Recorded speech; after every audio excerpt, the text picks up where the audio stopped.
기독교의 위대한 역작 가운데 존 버니언이라는 분이 쓴 철로 역정이라는 소설이 있습니다. 이 소설은 성도의 신앙 과정을 고난으로 가득 찬 순례의 여행으로 비유하고 있습니다. 성도가 회심하여 하나님 나라 백성이 되면 그 이후부터 죽음을 통해 완성될 하나님의 나라에 들어가기까지 긴 성화의 과정이 이루어집니다.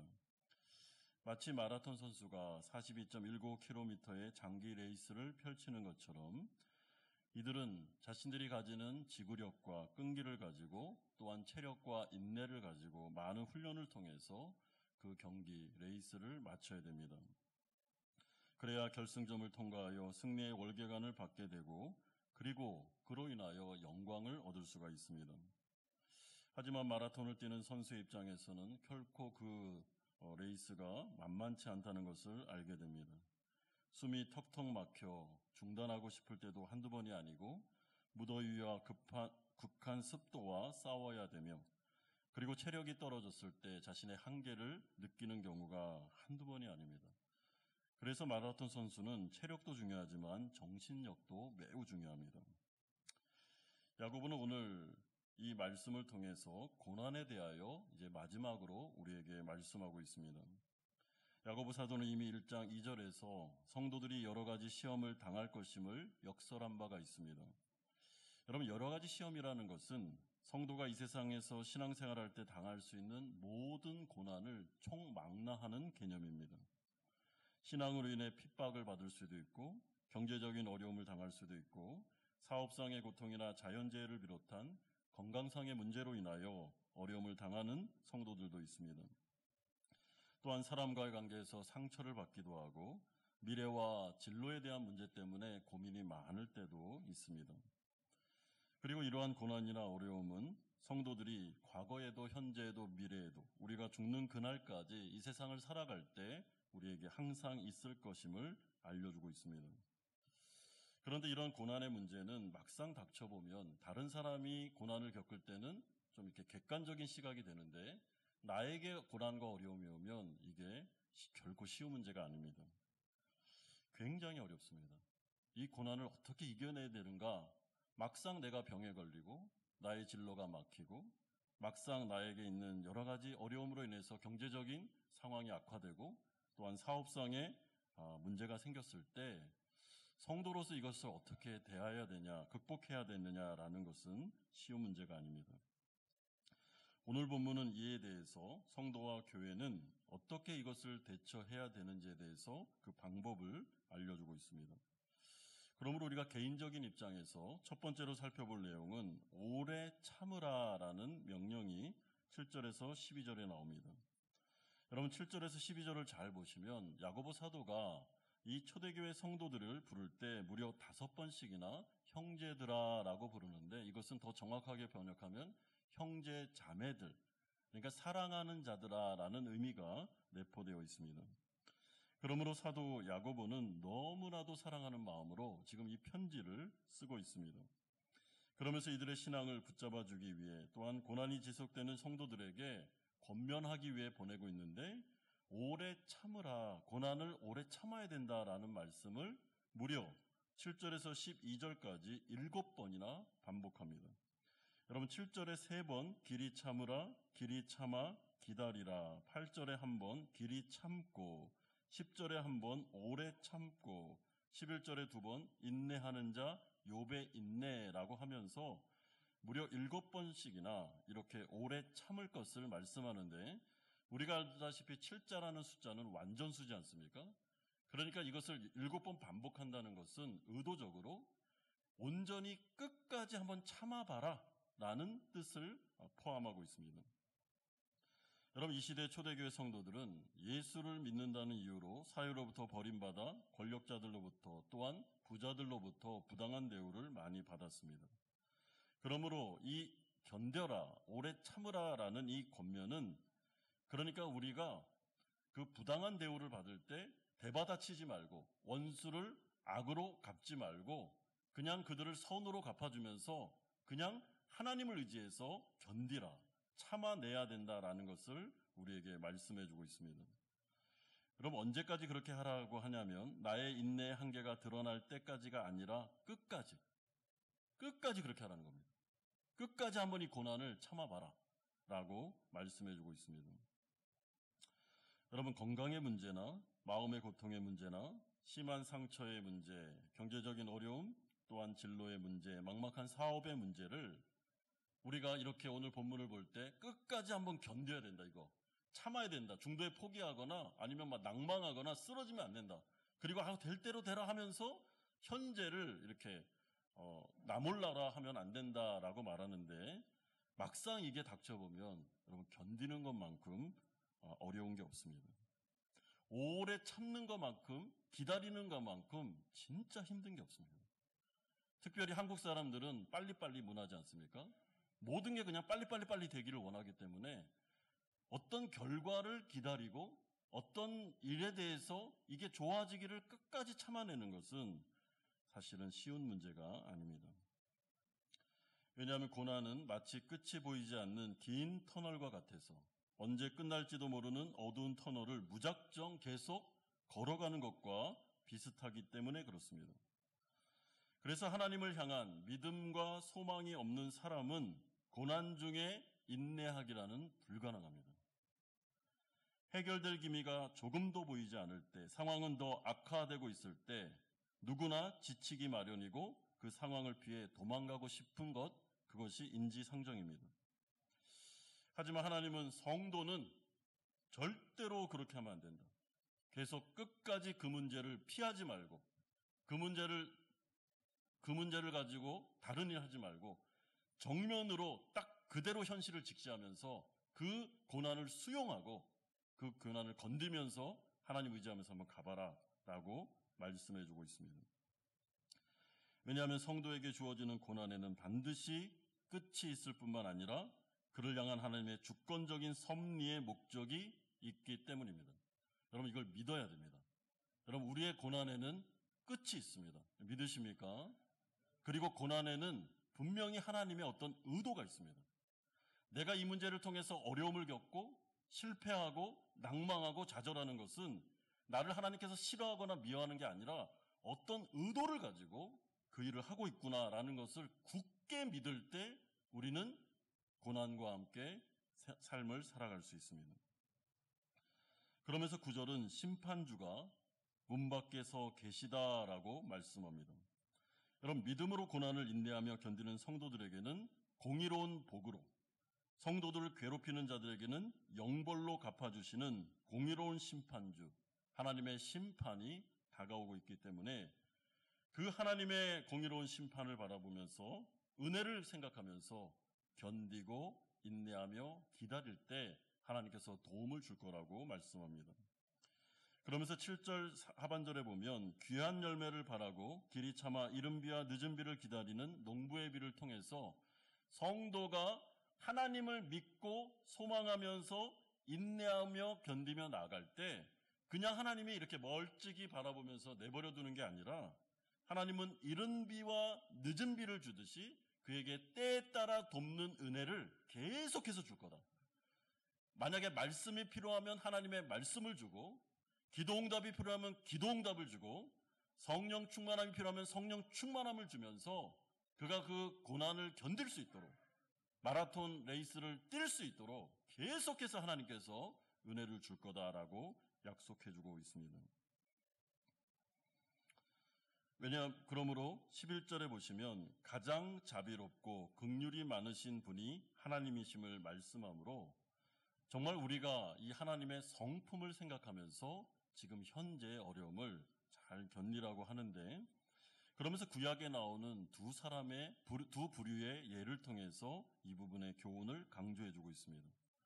구약에 나오는 선지자들과 욥의 비유를 통해서 말씀하십니다. 10절에 형제들아 주의 이름으로 말한 선지자들을 고난과 오래 참음의 본으로 삼으라. 11절에 보라 인내하는 자를 우리가 복되다 하나니 너희가 욥의 인내를 들었고 주께서 주신 결말을 보았거니와. 여러분, 선지자들과 욥은 사실은 인내하는 부분에 있어서는 정말 대단한 사람들입니다. 선지자들은 복음을 전했을 때 대부분의 이스라엘 백성들이 그 말씀을 듣지 않았습니다. 배척하고 그리고 학대하고 핍박하는 일들이 많았습니다. 그래도 하나님 편에 서서 계속 핍박을 이기고 복음을 전했고 나중에 어떤 결말을 봤습니까? 그들이 전한 말씀이 성취되는 것을 그 선지자를 비롯한 모든 백성들이 다 보게 됩니다. 욥의 인내는 뭐 말할 것도 없습니다. 욥은 의로운 고난을 당했는데 정말 욥의 고난은 종합 세트였습니다. 모든 고난이 다 왔습니다. 그리고 거기에서 욥은 끝까지 하나님을 의지하면서 견디고 인내함으로 말미암아 하나님께서 그의 결말에 모든 아픔과 고난을 다 회복시켜 주시고 더하여 주시는 은혜가 나타나게 됩니다. 따라서 고난 중에 우리는 성경에 나오는 신앙의 인물들이나 아니면 예수님의 생애를 통해서 고난이 왔을 때는 이거를 회피하면 안 되는구나. 그리고 자꾸만 이 부분에 대해서 원망하거나 아니면 남 탓하거나 그러면 안 되고 내가 이 고난을 직시해야 되는구나. 이거 내 문제구나. 그리고 이것을 주신 하나님의 목적이 있구나. 그러면 내가 이것을 통해서 견디면서 하나님이 주실 결말을 소망하면서 나아가야 되는데 그때 필요한 것이 바로 성경에 나와 있는 신앙의 인물들을 잘 보면서 묵상하면서 도움을 받으라고 말씀해 주고 있습니다. 그러면서 두 번째로 고난이 왔을 때 이제는 공동체가 해야 될 일이 있습니다. 그것은 계속 합심하여 기도하라고 13절에서 18절까지 말씀합니다. 여러분 13절에서 18절을 보면 또 무려 7번씩이나 기도하라라는 명령이 나옵니다. 13절에 기도할 것이요, 14절에 기도할지니, 15절에 믿음의 기도, 16절에 서로 기도하라 의인의 간구, 17절에 간절히 기도한즉 18절에 다시 기도하니 7번 반복되고 있습니다. 여러분 7이라는 숫자는 아까 제가 말씀드린 대로 완전수입니다. 그러니까 성도가 고난이 왔을 때 개인적으로는 어떻게 하라고요? 고난을 직시하고 현실을 도피하지 말고 이거는 내가 감당해야 될, 믿음으로 감당해야 될 고난이야 하면서 견디고, 또한 고난이 있는 성도들을 위해서 교회는 어떻게 해야 되냐면 함께 모여서 그 고난 중에 있는 성도를 위해서 합심해서 계속 기도해라 라고 말씀해 주고 있습니다. 여러분 특별히 13절에서 기도할 것이요 라는 이 동사의 시제는 현재형입니다. 그러니까 끊임없이 계속 그 문제가 해결될 때까지 함께 기도하는 것입니다. 특별히 14절의 표현대로 보면 교회 장로들을 청하라 라는 명령으로 볼 때 이것은 교회에 주신 명령임을 우리는 알 수 있습니다. 그리고 병든 자들 또한 온갖 고난을 당하고 있는 성도들이 자신의 기도 제목을 교회에 내놓고 기도 부탁을 했을 때는 장로들은 그 기도 제목을 가지고 그를 신방하여 안수하고 기름을 바르고 위하여 기도해 줄 뿐만 아니라 교회는 합심해서 함께 그 영혼을 위해서 중보 기도할 때 그들이 고난을 이길 힘을 얻을 수 있다라고 말씀해 주고 있습니다. 따라서 교회는 기도해야 되는데 이것은 하나님의 뜻이자 사명이며 하나님께서 기뻐하시는 일입니다. 그리고 하나님은 약속하십니다. 15절에 믿음의 기도는 병든 자를 구원하리니, 16절에도 의인의 간구는 역사하는 힘이 크다라고 말씀하십니다. 여러분 여기서 역사하는 힘이라는 것은 정확하게 표현하면 우리가 믿음으로 기도할 때 하나님을 활동하게 만들 수 있다라는 의미입니다. 그러니까 성령을 통해서 성도들이 합심해서 어떤 고난을 당하고 있는 정말 자신의 힘으로는 감당할 수 없는 문제의 그 시련 가운데 삶의 어려움을 당하고 있는 성도를 위해서 믿음으로 합심해서 기도하면 그 기도를 들으시고 어떻게 해요? 하나님께서 운행하신다는 것입니다. 하나님께서 일을 시작한다는 것이죠. 그렇기 때문에 저는 이것이 기도의 신비라고 생각합니다.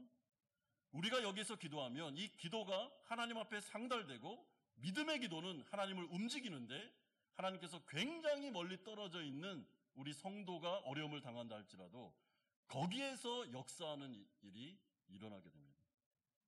이것이 바로 오늘 본문에 나오는 약속입니다. 그러므로 15절에 또 약속합니다. 주께서 그를 일으키시리라. 혹시 죄를 범하였을지라도 사하심을 받으리라. 여러분 그를 일으킬 거다라는 것은 그가 병에서 완전히 완치돼서 병상에서 벌떡 일어나게 될 거다라는 것을 약속하는 내용입니다. 그리고 혹시 그가 죄를 범해서 병에 걸렸거나 징계를 받아서 그런 아픔이 있을 때는 그 기도를 통해서 어떻게 해요? 그의 병뿐만 아니라 죄도 사함을 받을 거다. 그리고 여기서 말하는 믿음의 기도는 병상 중에 있는 그 사람의 믿음뿐만 아니라 함께 합심하여 기도하는 성도들의 믿음을 포함하는 것입니다. 그러므로 하나님께서는 오늘 말씀을 통해서 기도하라, 기도밖에는 없다라고 7번 강조하시면서 하나님께서는 그 기도, 교회가 합심하여 믿음으로 기도하는 내용을 들을 거다. 그리고 내가 반드시 운행할 거다. 그리고 그 고난 중에 있는 사람을 기도하는 너희들의 기도를 통해서 내가 도와줄 거다라고 말씀합니다. 그런데 이때 조심해야 되는 것이 있는데 그것은 엘리야와 같이 기도해야 됩니다. 여러분, 엘리야는 우리가 알다시피 성정이 우리와 같은 사람입니다. 그런데 이 사람은 아합 시대 때, 북이스라엘 왕국 시대 때 이스라엘 백성들이 대대적으로 우상 숭배하여 배도할 때 하나님 아버지 앞에 거룩한 열심을 가지고 자신의 욕심이나 야망을 기도한 게 아니라 이 백성들이 하나님께로 돌아왔으면 좋겠습니다 라는 간절한 소망을 가지고 하나님 앞에 기도했을 때 3년 6개월 동안 땅에 비가 오지 아니하고 다시 기도하니 비가 내리는, 하나님께서 비를 내리시 하늘을 여시고 하늘을 닫으시는 그런 놀라운 응답을 받게 됩니다. 그러므로 성정이 똑같은 엘리야가 하나님 앞에 믿음으로 기도했을 때 그는 100%의 기도 응답을 받게 되는데, 여러분, 이것이 바로 지금 신약 시대를 살아가는 우리들에게 주어지는 하나님의 약속입니다. 여러분, 그렇기 때문에 교회는 성도들을 절대로 판단하면 안 됩니다.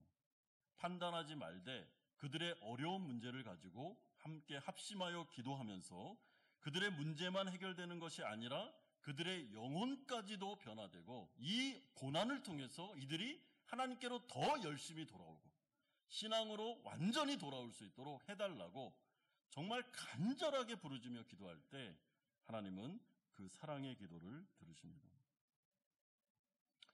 여러분, 하나님은 살아계신 분이십니다. 하나님은 말씀하는 분이시고 말을 듣는 분이십니다. 그분은 인격적인 하나님이십니다. 또한 하나님은 성령으로 임재하시는 분이십니다. 우리가 기도하기도 전부터 하나님은 우리의 기도 제목을 알고 있습니다. 이 자리에 우리가 모여 있을 때 우리의 마음속에 있는 답답함과 고난의 문제, 내 힘으로 감당할 수 없는 그것으로 인해 내가 고통 중에 있을 때 하나님은 그것을 보고 계셨습니다. 그리고 믿음의 자리, 기도의 자리로 오는 것을 너무나도 기뻐하시며 기다리고 계십니다. 누군가가 나에게 기도하기를 원한다. 하나님은 기다리고 계십니다. 기다린다는 것은 기도에 응답하기를 원하신다는 뜻입니다.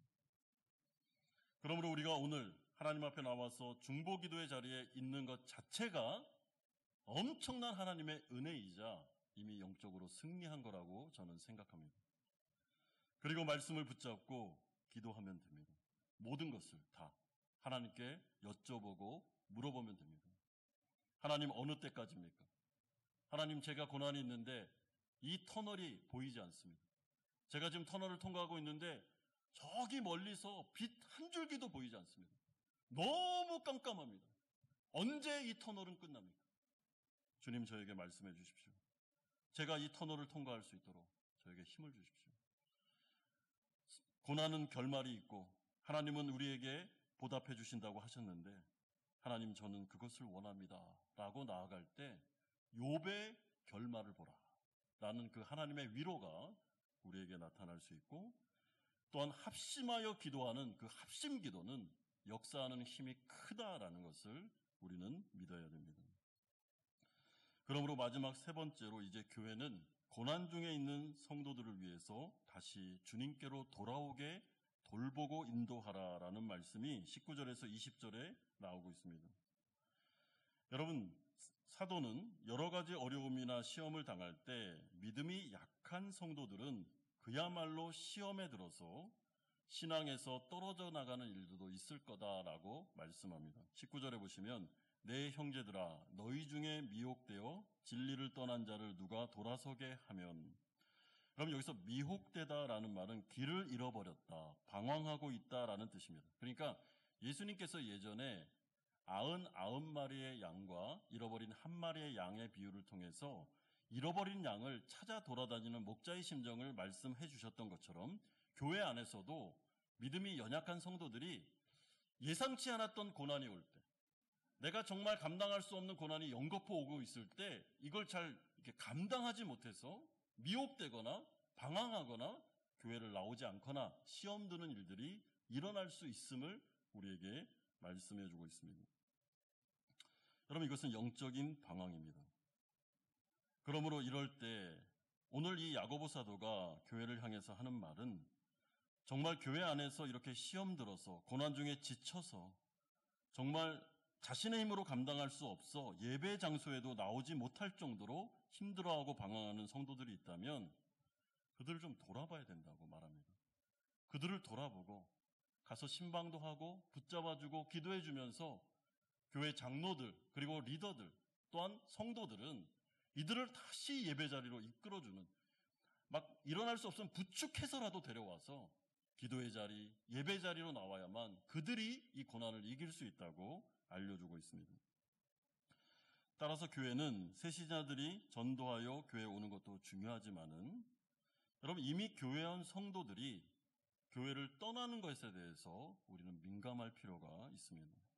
특별히 시험 들어서 또한 고난 중에 어려워서 누군가가 좀 케어해주면 좋겠는데 그게 안 돼서 그렇게 만약에 예배 장소, 교회 장소를 나오지 못한다면 그럼 우리는 오늘 이 본문을 잘 들으면서 우리 주위를 좀 돌아봐야 됩니다. 내가 속한 바운더리 안에서 목장이면 목장, 부서면 부서, 그리고 내가 속한 그 안에서 지금도 힘들어하면서 고통 중에 있는 성도는 없는지, 내가 이 교회를 돌아보고 있는지 여러분 보셔야 됩니다. 여러분, 목회자, 장로 그룹 그리고 리더들은 교회 성도들을 아셔야 됩니다. 누가 우리 교인인지 그리고 누가 어떤 어려움이 있는지 그걸 알아야 도와주지 않겠습니까?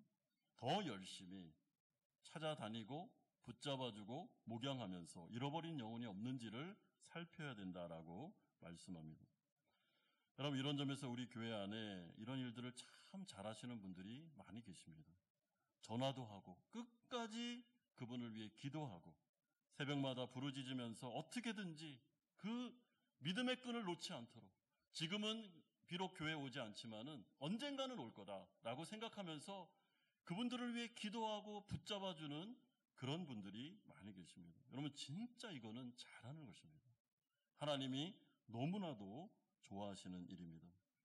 그러므로 잃어버린 양들 한 마리를 밤새도록 찾아다니는 예수님의 마음을 본받아서 우리 교회 한마음 연합교회 안에 있는 이 울타리 안에 있는 양들, 이 양들이 지금 어떤 상태에 있는가를 좀 우리가 함께 고민하고 돌아보면서 내가 도와줄 사람이 있다면 그냥 말 한마디라도, 기도 한 번이라도, 아니면 전화 한 통이라도 그들을 붙잡아 줄 때 하나님께서는 그들의 상처를 치유하며 또한 그들의 낙심을 보살피시고 고난중에 그들에게 사랑을 통하여 힘을 주심으로 이 모든 일들 넉넉히 이기게 할 수 있다라고 말씀합니다.